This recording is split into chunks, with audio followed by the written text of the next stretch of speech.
अंजलि पाल अभी 19 साल की हुई थी और अपने उसी उम्र के प्रेमी के साथ परियों जैसी जिंदगी जीना चाहती थी। लड़की के माता पिता उसकी प्रेम कहानी से अनजान थे। वो अपने प्रेमी के नौकरी मिलने का इंतजार कर रही थी ताकि वो अपने माता पिता को उससे शादी करने के अपने इरादे के बारे में बता सके। दोस्तों, वो अक्टूबर 2023 की शाम थी जब उसके माता पिता कुछ रिश्तेदारों से मिलने गए थे, इसलिए उन्हें लौटने में कुछ घंटे लगने वाले थे। अंजलि की दो बहनें सूरभि और रोशनी, सूरभि 6 साल की और रोशनी 7 साल की थी, जब खेलने के लिए बाहर गई तब उसने अपने प्रेमी को घर आने को कहा क्योंकि वो घर में अकेली थी। दोस्तों, उसका प्रेमी घर आ गया और कुछ ही समय में दोनों इंटीमेट अतरंग हो गए। दोस्तों नमस्कार, मैं हूं राकेश पवार। दर्शकों, तभी दोनों बहनें खेलकर लौटी और अंजलि के कमरे में दरवाजा खोला। उन्होंने दोनों को आपत्तिजनक स्थिति में पकड़ लिया, इसलिए अंजलि को डर हो गया कि वे माता पिता के सामने राज उगल देंगी। दर्शकों, इसके बाद उसने अपने प्रेमी के साथ मिलकर दोनों बहनों पर फावड़े से हमला किया और उनका गला काट दिया। जब उसके माता पिता वापस आए, वो शोक में परिवार के साथ शामिल हो गए। एक सीनियर पुलिस अधिकारी ने कहा, जब पुलिस घटनास्थल पर पहुंची तो खून के धब्बे वाला एक फावड़ा साफ किया हुआ लग रहा था। वो बरामद हुआ। पुलिस को ये भी मिला कि कुछ कपड़े घर के अंदर सूखने के लिए छोड़े गए थे। दर्शकों, मौके पर पहुंचे एएसपी सत्यपाल सिंह ने कहा, जांच के दौरान अंजलि बहुत शांत थी और इससे संदेह पैदा हुआ। उसके बयान भी विरोधाभासी थे। पुलिस को एक स्थानीय युवक के साथ उसके प्रेम संबंध के बारे में पता चला और उससे पूछताछ की गई। आखिरकार वो टूट गई और अपना अपराध कबूल कर लिया।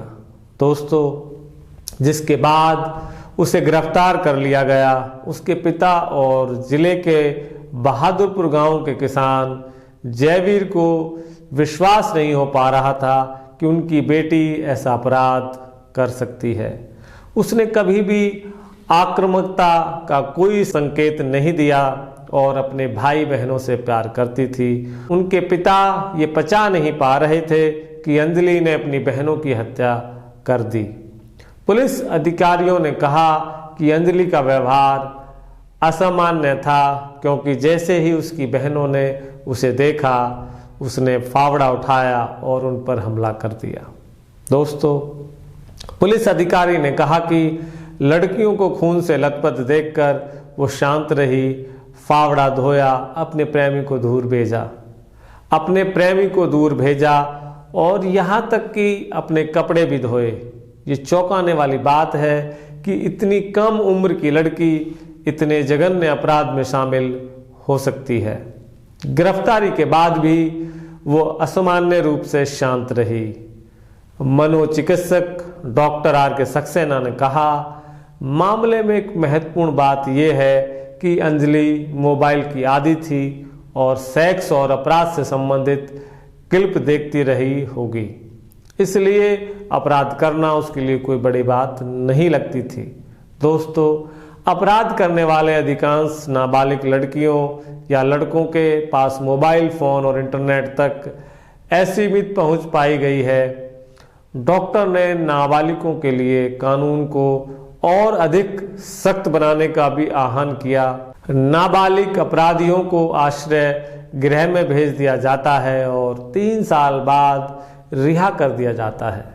हमें कानून पर फिर से विचार करने की जरूरत है क्योंकि जो कोई ऐसे जघन्य अपराध कर सकता है उसे अपराध की गंभीरता के अनुरूप सजा की जरूरत है।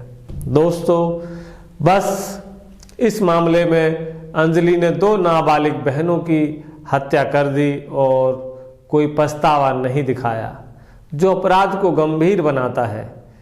ये एक हृदय विदारक घटना है। ये हर किसी को विचलित करती है।